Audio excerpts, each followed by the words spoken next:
अदाद-ओ-शुमार क्या बता रहे हैं उसे देखते हैं। वर्ल्ड इकोनॉमिक फोरम हर साल ग्लोबल जेंडर गैप रिपोर्ट जारी करता है, जिसमें सनफी तफरीक का जायजा लिया जाता है और हर मुल्क की 4 शोबों में कारकर्दगी की बुनियाद पर दर्जाबंदी की जाती है।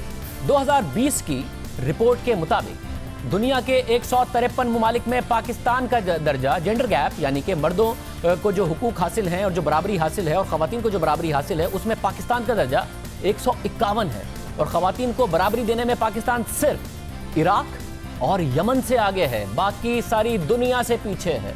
अगर सिर्फ जनूबी एशियाई मुमालिक से पाकिस्तान का मुवाजना किया जाए तो इस इंडेक्स में जनूबी एशियाई 7 मुमालिक में पाकिस्तान सबसे निचली सतह पर है। बांग्लादेश, नेपाल, श्रीलंका, भारत, मालदीव और भूटान इन सबसे पाकिस्तान पीछे है, ये पाकिस्तान से आगे हैं। रिपोर्ट के मुताबिक तालीमी कारकर्दगी में पाकिस्तान सिर्फ 10 मुमालिक से बेहतर है और 143वें दर्जे पर है, यानी कि मर्दों के मुकाबले में जो ख़वातीन को हुकूक हासिल हैं तालीम के मैदान में। हालांकि ये सब मानते हैं कि ख़वातीन की तालीम से ही कौम की तरक्की मुमकिन है, मगर हाल यह है सेहत और बका के उसूल पर पाकिस्तान 149 दर्जे पर है, यानी पाकिस्तान में ख़वातीन की सेहत और बका का मामला तवज्जो तलब है। कोई इख्तलाफ नहीं करेगा कि ख़वातीन का सेहतमंद होना कितना लाजमी है, मगर इस वक्त हाल यह है जो कि नंबर्स बता रहे हैं कि पाकिस्तान कितनी निचली सतह पर है। सियासी इख्तियार के उसूल की फहरिस्त में पाकिस्तान का दर्जा कदरे बेहतर है और वो 93वें नंबर पर है। पाकिस्तान 4 अहम कैटेगरीज में 3 में से आखिर के 10 मुमालिक में है और 14 इंडिकेटर्स में 12 से 12 में 100 मुमालिक से नीचे है। ऐसा नहीं है कि पूरी दुनिया में ख़वातीन को सब हुकूक मिल गए हैं। हर जगह ख़वातीन को अपने हक़ के लिए जिद्दोजहद करना पड़ रही है, अब भी करना पड़ रही है। और ऐसा नहीं है कि मगरिब ने ख़वातीन के हुकूक को आसानी से तस्लीम कर लिया था, वक्त लगा, जिद्दोजहद की गई, एक तवील तारीख है। ख़वातीन ने पहले वोटिंग का हक़ लिया, फिर पार्लियामेंट में आई। उस वक्त सूरत हाल ये है कि फ़िनलैंड की वज़ीर आज़म खातून हैं, उनकी 19 रुकनी काबीना की में 12 अरकान ख़वातीन हैं। हुकूमती इत्तेहाद में 5 जमातें शामिल हैं और इन सब जमातों की सरबराह ख़वातीन हैं। पाकिस्तान में 32 साल पहले खातून वज़ीर आज़म बनी, फिर भी जेंडर गैप में पाकिस्तान दुनिया से पीछे रह गया है, दुनिया आगे निकल गई। एक वक्त था जब मगरबी मुमालिक में भी ख़वातीन को अपने वोटिंग के हक़ के लिए लड़ना पड़ा। तवील जिद्दोजहद के बाद सबसे पहले न्यूजीलैंड ने 1883 में ख़वातीन को वोटिंग का हक़ दिया। उस वक्त भी वहाँ भी उन पर तनकीद होती थी कि ये हक़ क्यों मांग रही हैं। ऑस्ट्रेलिया ने 1902 में, फिनलैंड जहाँ आज खातून वज़ीर आज़म है वहाँ 1906 में ख़वातीन को वोट देने का हक़ मिला। अमेरिका में खातून को वोट डालने का हक़ 1920 में जाकर मिला। ये भी हकीकत है कि अब तक अमेरिका में खातून सदर नहीं बन सकी है।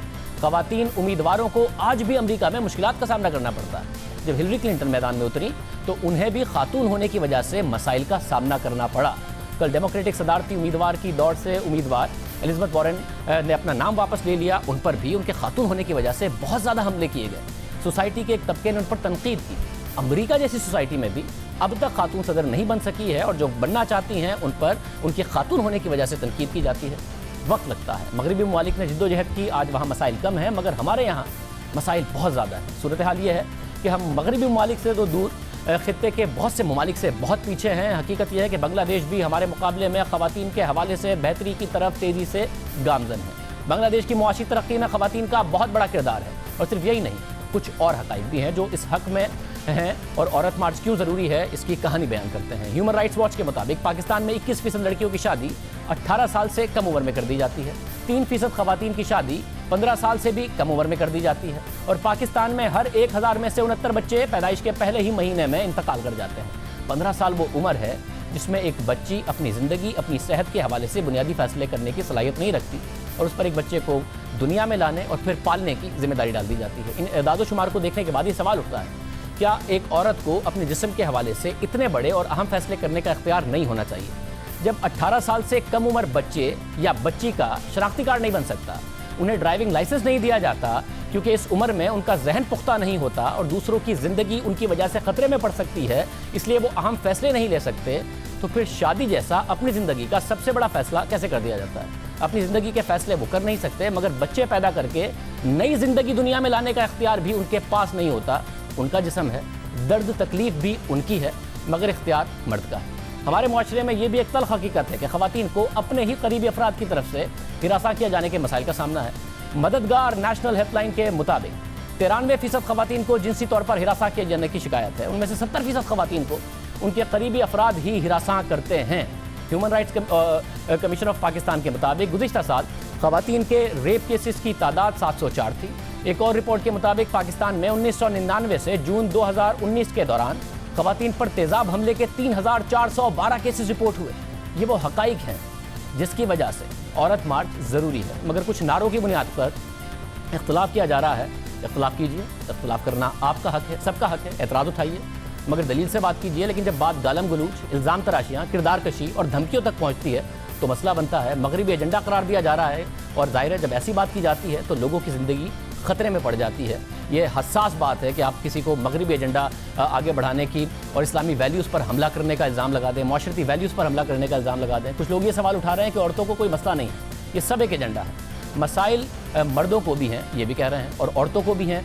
इस हवाले से हमने उन लोगों के सामने कुछ हकाइक रख दिए हैं, मगर रोज़मर्रा का तजर्बा भी आपके सामने रख देते हैं। जो हकाइक हैं इंटरनेशनली और जो पाकिस्तान के इस वक्त मुख्तलिफ सर्वेज़ हैं वो आपके सामने रखे, मगर एक रोज़मर्रा का तजर्बा आपके सामने रखते हैं। शायद उसके नतीजे में बात समझने में आसानी हो। ज़रा सोचिए, आपके घर में अगर कोई मर्द रात के 12 बजे घर से बाहर निकलता है तो आप खौफज़दा नहीं होते, या वो रात को अकेले पब्लिक ट्रांसपोर्ट से सफ़र करे तो भी आपको कोई खौफ नहीं आएगा। मगर जब आपके घर की खातून इस तरह निकले तो आपको तशवीश होती है, यानी कि वो मर्दों से महफूज रहेगी या नहीं, ये आपको तशवीश होती है। इसमें मामला औरतों का नहीं है, इसमें खौफ औरतों से नहीं है, औरत पर भरोसे की कमी का भी मसला नहीं है, बल्कि यहाँ मर्द को खौफ दूसरे मर्दों से। यहाँ डर ये है कि औरत बाहर निकलेगी तो उसके साथ मर्द का रवैया क्या होगा, वो उसे नुकसान तो नहीं पहुँचा देगा। खतरा मर्द से है, औरत का नहीं है, मगर मुखालफत औरत की हो रही है। हालांकि रवैये की तब्दीली का मुतालबा मर्द से होना चाहिए, मगर प्रोपेगेंडा ख़वातीन के खिलाफ हो रहा है। इस हवाले से तहरीक इंसाफ के रहनुमा फैसल जावेद खान ने भी, और सेनेटर हैं वो, गुज़िश्ता रोज़ एक इंटरव्यू में औरत मार्च को